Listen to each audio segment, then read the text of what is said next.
Estas variaciones en la longitud de los fragmentos que se producen luego de la digestión pueden originarse por cualquier suceso que altere la longitud del fragmento de restricción. Puede ser que haya ausencia de un sitio de restricción. Entonces, recuerden que lo que estoy midiendo es la longitud de las secuencias que hay entre dos sitios de restricción. Si hay una ausencia de sitio de restricción, que el sitio de restricción es este, que está indicado como aquí al principio en recuadro rojo como AGST, pero fíjense que en esta secuencia no está ese sitio de restricción, esta parte del ADN no se va a cortar con la enzima, como así tampoco ninguna de los que están flanqueando este que está indicado en rojo, pero bueno, para el ejemplo y de forma didáctica les mostramos que esta parte del ADN no tiene esta secuencia AGCT, entonces en ese punto la enzima no va a cortar y va a producir un fragmento único, ¿sí? que no se ha cortado al medio. Entonces tengo este fragmento largo de restricción. Puede ser que haya un nuevo sitio de restricción en la secuencia de ADN. Entonces tengo ese sitio donde se va a cortar ahí por la enzima de restricción y tengo este otro sitio, entonces también se va a cortar en ese punto y lo que me va a producir son 3 fragmentos de restricción, ¿sí? En este caso había 2 sitios de restricción en este fragmento de ADN analizado, entonces me produjo 3 fragmentos de restricción.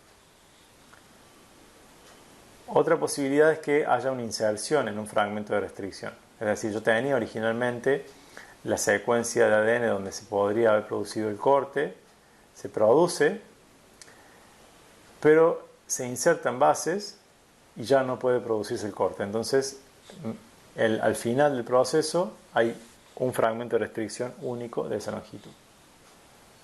También puede suceder que haya presencia de una deleción de un fragmento de restricción. Tengo esa secuencia original con la secuencia que tiene el sitio de restricción.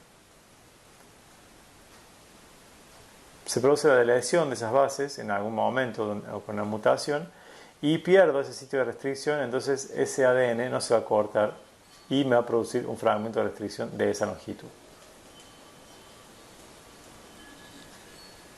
Como ejemplo, ¿sí? de lo que observamos, y para estos 4 individuos, fijémonos que la sonda entonces, como les decía, pega en todas las secuencias que hay entre 2 sitios de restricción.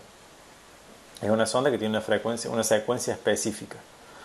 Estos 2 sitios de restricción entonces encierran a esta zona homóloga a la sonda. Y que fíjense, aquí la enzima de restricción corta acá, me produce este fragmento que tiene este largo, ¿sí? Es un fragmento bastante largo. Me queda aquí arriba en el gel porque, como les decía, como es más grande, corre menos en el gel, entonces queda siempre más arriba. En el individuo 2, fíjense que apareció un nuevo sitio de restricción entre los 2 sitios de restricción que había originalmente y produce estos 2 fragmentos de restricción que están indicados acá. El individuo 2 tiene este fragmento más pequeño, este fragmento más grande, y este fragmento más pequeño. Luego tengo el individuo 3 con una deleción que me produce que se acorte el fragmento original, ¿sí? Es como si el individuo 1 fuera el individuo ancestral, digamos, para el cual la secuencia de ADN era normal, y luego tengo todas las variantes posibles. Acá tengo una deleción que me produce este fragmento que tiene un tamaño intermedio entre el fragmento más largo y el más corto que produce el individuo 2. Y en el caso del individuo 4 se produjo una inserción, entonces fíjense que el fragmento es más largo todavía que el individuo 1, por eso queda aquí arriba esa banda. Al hacer un análisis de este tipo, por ejemplo, en la imagen que veíamos al inicio del video, lo que estoy viendo es el patrón entonces de bandeo obtenido a partir de la digestión del ADN de 8 individuos distintos de fitoplasma, que lo digerí con la enzima RCA1 y produjo estos fragmentos de restricción. Ya analizando este gel, lo que voy a visualizar es que, por ejemplo, es que el individuo 5 y 7 son iguales. Fíjense que los fragmentos producidos por el individuo 5 y 7 son idénticos.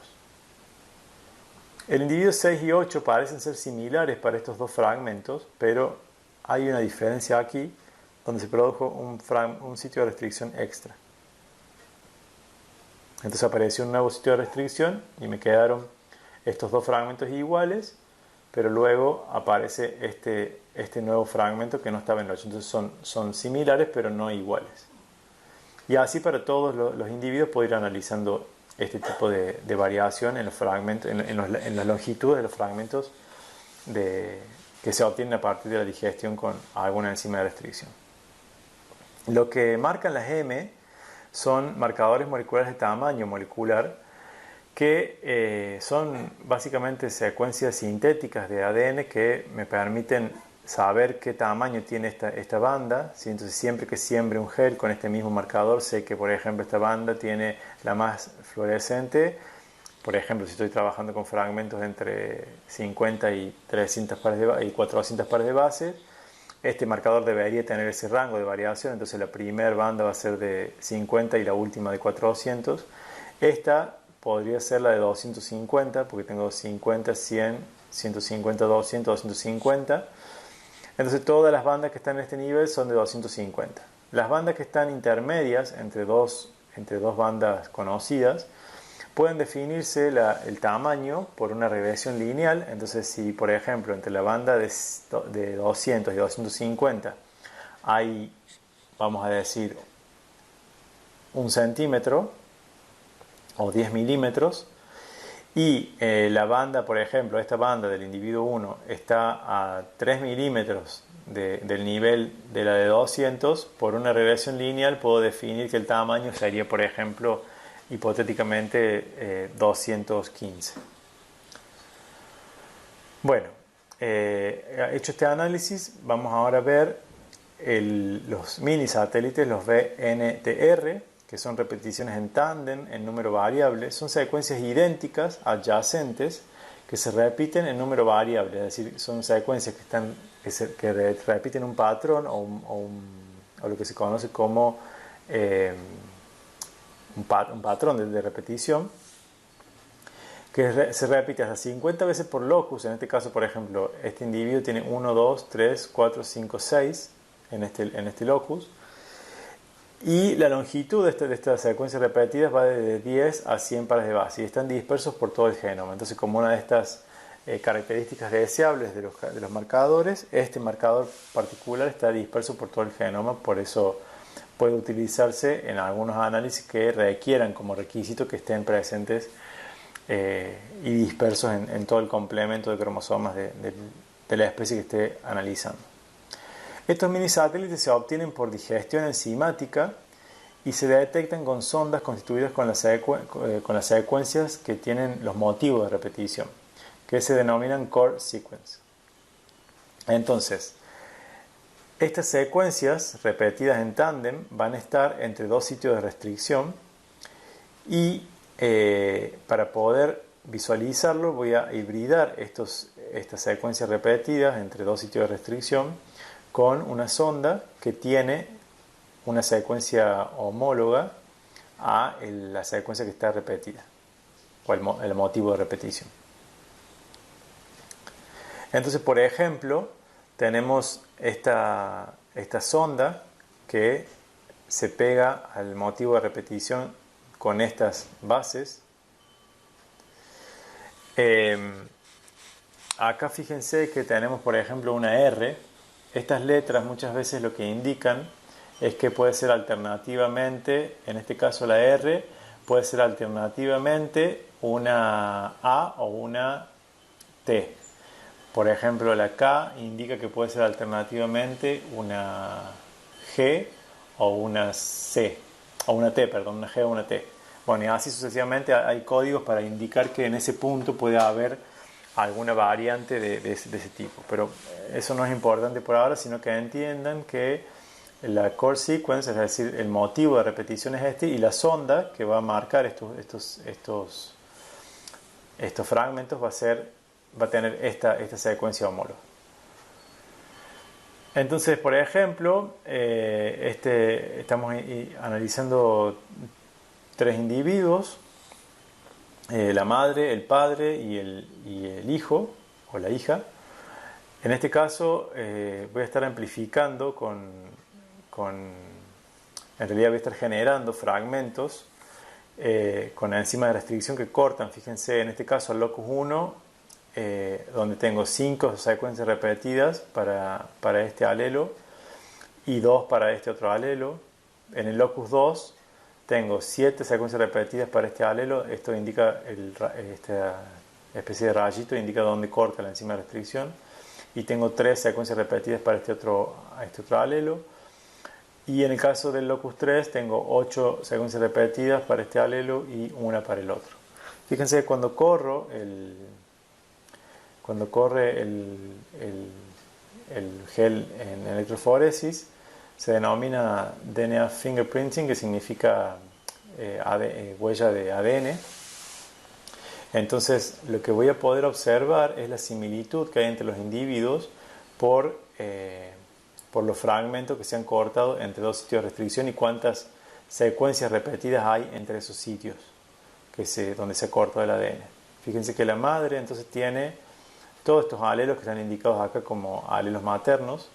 ¿Sí? Tengo el fragmento de 8 del locus 3, el fragmento de 7 del locus 2, el fragmento de 5 del locus 1, el fragmento de 3 del locus 2, perdón que se me fue el cursor, aquí, el fragmento de 2 del locus 1 y el fragmento de 1 del locus 3. El hijo, fíjense que es igual a la madre en este alelo, es igual a la madre en este alelo y es igual a la madre en este alelo. El padre presenta estos otros fragmentos y se pone siempre como control a alguien que no esté emparentado con estos individuos analizados para tener como control negativo. Este tipo de marcadores minisatélites son muy utilizados en la determinación, en la identificación de individuos o la verificación de parentescos y también en los estudios en los estudios forenses, de policía científica o medicina forense. Fíjense lo que estamos observando aquí, son patrones electroforéticos para minisatélites o BNTRs. Estos son gemelos idénticos. Fíjense que los fragmentos generados los fragmentos generados y las secuencias repetidas en tándem entre los sitios de restricción son exactamente iguales cuando son gemelos idénticos, y en este caso gemelos no idénticos, que fíjense tienen diferencias en los fragmentos, en el tamaño de los fragmentos y por lo tanto de las secuencias, la cantidad de veces que se repiten estas core sequence entre los sitios de restricción. Aquí tenemos una imagen también de un patrón electroforético para esta técnica. Entonces lo que observamos entonces básicamente son la similitud en la cantidad de repeticiones que hay de estas core sequence entre 2 sitios de restricción. ¿Cuál es la utilidad de los marcadores moleculares? Entonces, pueden ser utilizados en estudios de diversidad genética, taxonómicos y filogenéticos, es decir, mediante la identificación de patrones similares o disimilares, puedo definir cuál es la diversidad genética de un grupo de individuos que estoy analizando. Puedo definir si 2 individuos o más individuos pertenecen al mismo taxón y cuál es el nivel de evolución, por ejemplo, entre individuos analizados desde, por ejemplo, una zona de origen de una especie y toda el área de dispersión de estos individuos. Entonces voy a comparar, por ejemplo, los patrones de bandas de un individuo que pertenece específicamente al centro de origen y cómo son los patrones de banda de los individuos que están más alejados o que se han distribuido o dispersado alrededor de un área mayor, para ver cuál ha sido el patrón evolutivo de esas bandas amplificadas entre esos individuos. Voy a poder establecer genealogías, voy a identificar la variación genética en razas, estirpes o especies y que estén estrechamente relacionadas entre ellas. Voy a determinar la pureza varietal, voy a hacer estudios de paternidad, mapeo de genes, estudios de ligamiento para mapas por análisis de QTLs, diagnóstico de enfermedades, estudios forenses, programas de cría y mejora. Para esto hacemos específicamente estudios de genotipado y selección asistida por marcadores.